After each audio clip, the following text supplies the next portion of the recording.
জুলাই বিপ্লবের ঘোষণাপত্র এখন বলা হলো যে ছাত্র বৈষম্য বিরোধী ছাত্র সমন্বয়ক এবং জাতীয় নাগরিক শক্তি এটা ঘোষণা করবে।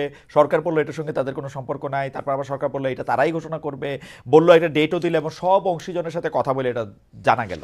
আমরা জানতে পারলাম যে সেই ঘোষণাপত্রে আসলে কি থাকবে সেইটা আপনাদের সবাইকে জানানো হয়েছে বা আপনাদেরকে দেওয়া হয়েছে। এইটার ক্ষেত্রে আপনাদের মন্তব্য সেটাতে সংযুক্ত করা হবে। সাকিব ভাই, আপনার মন্তব্য প্রথমে শুনতে চাই, মন্তব্য শুনতে চাই খোকন ভাইরও, কিন্তু আপনার মন্তব্য শোনার পরে সাকিব ভাই আমি আপনাকে একদমই ইন্টারফেয়ার করতেছি না, আপনি 2 মিনিট বলেন এটা নিয়ে। জুলাইয়ের গণ অভ্যুত্থানের একটা ঘোষণা থাকতে পারে, এটা হচ্ছে আমার পয়েন্ট ব্ল্যাঙ্ক।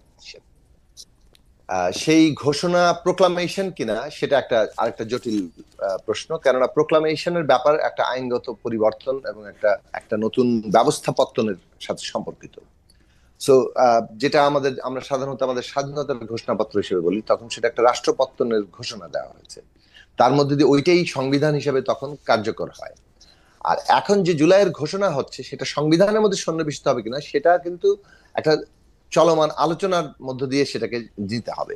ফলে জুলাইয়ের ঘোষণা হিসেবে এখন যেটুকু আসতে পারে সেটা হচ্ছে আমরা জুলাইয়ের যে আকাঙ্ক্ষা, জনগণের আকাঙ্ক্ষা এবং এই জুলাইয়ের অভ্যুত্থানের যে তার যে রাজনীতি এবং তার যে দিক নির্দেশনা সেইটা সন্নিবেশিত করা, এবং এই কাজটা করতে হবে অভ্যুত্থানের সকল অংশীদারদের একটা ঐক্যমত্যের ভিত্তিতেই। এখন ছাত্ররা যখন একটা ঘোষণা বলেন, প্রোক্লামেশন বলেন, যেটাই করতে যেছে সেটা কিন্তু একটা তাদের মতামত, ছাত্ররা যা এই বিষয়ে বলছে সেই বিষয়টা তারা প্রস্তাব আকারে যে কোনো প্রস্তাবই তারা তুলতে পারে। সেটা এখন সকল অংশীজনের মধ্যে আলোচনার প্রক্রিয়া মধ্যে দিয়ে যাবে যে এই ঘোষণায় কি কি থাকবে। তারপরে ওই ঘোষণাপত্রে ছাত্ররা সংবিধানের সাথে যুক্ত হতে গেলে অথবা সংবিধানে যুক্ত হওয়াটা আমরা আলাদা রাখি, সংবিধান তো একটা বই। ছাত্রদের এই ঘোষণাপত্রে কি কি থাকছে সেটা কি আপনাদের কাছে পাঠানো হয়েছে বিবেচনার জন্য? আপনি ডিসক্লোজ না করলেন, পাঠানো হয়েছে কিনা সেটা জানতে চাইতেছি, বা ডিসক্লোজ করতেও পারেন আপনারা। আপনার ছাত্ররা যখন এটা ঘোষণা দিল তখন তাদের বক্তব্য তো পাবলিকলি চলে আসলো, যে কি তাদের কোন একটা ঘোষণাপত্র ড্রাফট করে কি পাঠানো হয়েছে কিনা? হ্যাঁ, সেই ঘোষণাপত্র ড্রাফট করে তো সোশ্যাল মিডিয়াতেই চলে এসেছে। আপনার কাছে পাঠানো হয়েছে কিনা সোশ্যাল মিডিয়াটা? হ্যাঁ, আমরা পেয়েছি, আমরা সেখান থেকে। জি জি, আপনার মতামত জানতে চেয়েছে। জি, সেই মতামতের সময় সীমা আমরা যেটা বলেছি যে 2 দিন সময়ের মধ্যে আপনার এই ঘোষণাপত্র নিয়ে একটা সকলের মধ্যে ঐক্যমত্য তৈরি করাটা আসলে বাস্তবতা সম্ভব না। ফলে আমাদের মতামত ছিল আপনারা যদি এটা ঘোষণা করেন, আপনাদের অর্থাৎ বৈষম্য বিরোধী ছাত্র আন্দোলন জুলাই অভ্যুত্থানকে যেভাবে দেখে সেটা আপনারা করতে পারেন, পরে এটাকে ওপেন প্রস্তাব হিসেবে রাখতে পারেন সকলের আলোচনার জন্য।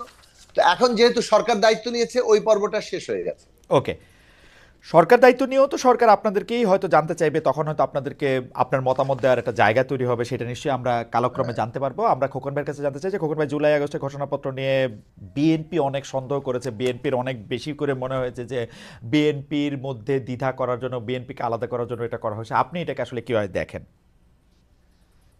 ধন্যবাদ। আমি আসলে এভাবে জুলাই আগস্টে তো যে পরিবর্তনটা আসলো, এটা 15 বছরের বিচ্ছিন্ন করে দেখার সুযোগ নেই।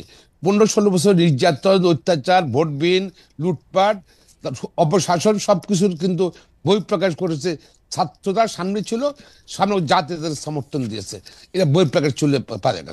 এটা বিচ্ছিন্ন করে দেখার কোনো সুযোগ আমি দেখি না। এখন যেটা হলো যে অবশ্যই যেহেতু স্বাভাবিকভাবে যদি সরকার পরিবর্তন হয় তাহলে তো সংবিধানে বলে আছে অস্বাভাবিক পরিবর্তন হলে একটা ঘোষণা আসতেই পারে, তবে সেটা সংবিধান সংযুক্ত হবে কিনা, যেটা এটা তাহলে তো হবে কিনা সেটা একটা প্রশ্ন আছে। যখন দেশে মার্শাল ল আসলো কিন্তু প্রক্লেমেশনটা মার্শাল ল আসে, তাই বলে কি সংবিধান ঢুকবে নাকি?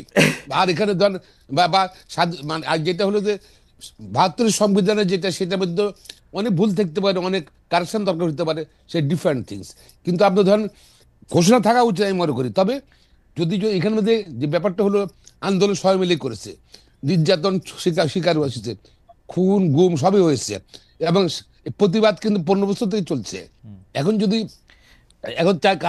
কেউ যদি ছাত্ররা একা দিয়ে দিতে পারে, তারা অবশ্যই দিতে পারে। তবে কিন্তু আমার মনে হয় একা দিয়ে দিলে ভুল সৃষ্টি হবে, আন্দোলনের শক্তিগুলো আপনার কাছে কি মনে হয় না আন্দোলনটা ছাত্রদের নেতৃত্বে হয়েছে বলেই ছাত্ররা বা ছাত্রদের পাশে যারা আগে সবসময় ছিল, তারা ছিল বলেই তারা আপনাদেরকেও ডাকতেছে। আপনারা যদি এই আন্দোলনের নেতৃত্ব দিয়ে সফল হতেন, আপনারা তো কাউরে ডাকতেন না। আপনি ধরেন এটা শুনেন, আপনি আপনি কি শুধু ছাত্ররা কি শুধু এরা কোন দল? ছাত্ররা যারা আন্দোলন নেতৃত্ব দিয়েছে তারা কোন রাজনৈতিক দলের ছিল নাকি? তারা তো নিরপেক্ষ ছিল, বাট নিরপেক্ষ ছিল। কিন্তু এখানে কিন্তু যে সব ছাত্ররা, এখানে ছাত্র দল ছিল, কৃষক ছিল, শ্রমিক ছিল, রিক্সাওয়ালা ছিল, বা অন্যান্য রাজনৈতিক দলগুলো ছিল যারা পরিবর্তন করেছে, রাজনৈতিক দলগুলো সমর্থন ছিল, তাদের কর্মীরা ছিল, ছাত্র কর্মীরা ছিল, সবাই মিলে, এবং দেশবাসী সাপোর্ট দিয়ে গেছে এদেরকে। রাইট। কিন্তু আপনারা দেখেন, আমি আপনাদের যে মানে মানে মানে দলের জ্যেষ্ঠ যুগ্ম মহাসচিব জনাব রুহুল কবির রিজভী, আপনি আপনি আপনি দেখবেন যে তিনি বলতেছেন, আমরা হাসিনা আমলে দেখেছি চাপাতি লীগ, হেলমেট লীগ, বন্দুক লীগ, আবার জনগণ এটাও জানে খুর লীগ, পায়ের রক কাটা পার্টি। এরা কারা জনগণ কি জানে না? কারা পায়ের রক কাটে তাদের জনগণ ঠিকই চিনে। এইটা এই সরকারের সাথে জামায়াতে ইসলামের প্রতি ঘনিষ্ঠতা ইঙ্গিত করেই বলা হচ্ছে না? দেখেন এখানের মধ্যে শোনেন, এখন যে সরকার তো একটা অস্বাভাবিকভাবে সরকারটা আসছে, এই সরকারকে ব্যর্থ করার জন্য অনেক রকম ষড়যন্ত্র হবে, চলতে থাকবে যে নির্বাচন না হওয়া পর্যন্ত, যে জনপ্রতিনিধির ক্ষমতা না যাবে পর্যন্ত। এবং শত্রু থাকে, সব ষড়যন্ত্র করতে পারে, আভ্যন্তরীণ শক্তি ষড়যন্ত্র করতে পারে, এমনকি প্রতি সরকার, যে সরকার পালিয়ে গেছে বাংলাদেশ থেকে, তা ষড়যন্ত্র করতে পারে। এবং এটা আবার সরকারের ভিতরেও কিন্তু বর্তমান গভর্নমেন্টের ভিতরে যে তাদের যে আপনার প্রেতাত্মা নাই সেটা বলতে পারেন না আপনি। আপনারা কি এখন আপনারা এই প্রেতাত্মাটারে অনেক বেশি ভয় পাইতেছেন, মনে করতেছেন যে এটা সাংঘাতিক? আমি না, সব জাতি ভয় পাচ্ছে, জাতি ভয় পাচ্ছে যে কোনোভাবে যদি আমাদের আন্দোলনের বন্ধুরা সবাই আমরা একত্রে থাকি, একত্রে থেকে আমরা গণতন্ত্র ফিরে আনি। এই জন্য কি জনাব তারেক রহমান দেশে আসতেছেন না? না, তারেক রহমান সাহেব তো উনি তো অসুস্থ, আপনারা জানেন, এই পুরোপুরি প্লাস হলো যে ওনার ওনার মা এখন খুবই খারাপ অবস্থা, অসুস্থ ম্যাডাম খাবার জিয়া চেয়ারপারসন খালেদা জিয়ার, উনি যাবেন হয়তো সুবিধা মতন চিন্তা, তখন উনি আসবেন, সেটা কোনো সমস্যা না। সমস্যা হলো যেটা আমাদের আমরা ভয় পাচ্ছি, যেটা সবাই জাতি ভয় পাচ্ছে, জাতীয় ঐক্য যদি কোনোভাবে বিনষ্ট হয়, যদি এই যে ওদের ষড়যন্ত্র, এখন যে জাতীয় ঐক্য তো বিএনপি সবচেয়ে বেশি বিনষ্ট করতেছে এখন নির্বাচনের জন্য। আচ্ছা, আমি বলছি, আপনি ধরেন বিনষ্ট হলে কিন্তু তাহলে প্রেতাত্মারা বা পালিয়ে যাওয়া সরকার কিন্তু সফল হইতে পারে। আর বাংলাদেশ এই মুহূর্তে এই সরকার ব্যর্থ হলে বাংলাদেশ ব্যর্থ হয়ে যাবে, আবার ব্যর্থ, এবং এটাকে রিকভার করতে অনেক সময় লাগবে। এখন তাই মানে কি, তাই মানে এটা নয় যে চিরদিন, আমরা দীর্ঘদিন থেকে এটা অনির্বাচিত সরকার অধীনে দেশ থাকবে, কারণ গণতন্ত্রের জন্য যুদ্ধ করেছে আমরা নাকি। এই জন্য যত তাড়াতাড়ি সংস্কার শেষ করে জনপ্রতিনিধির কাছে ক্ষমতা হস্তান্তর করলে ক্ষমতা ডিসেন্ট্রালাইজ হয়ে যাবে।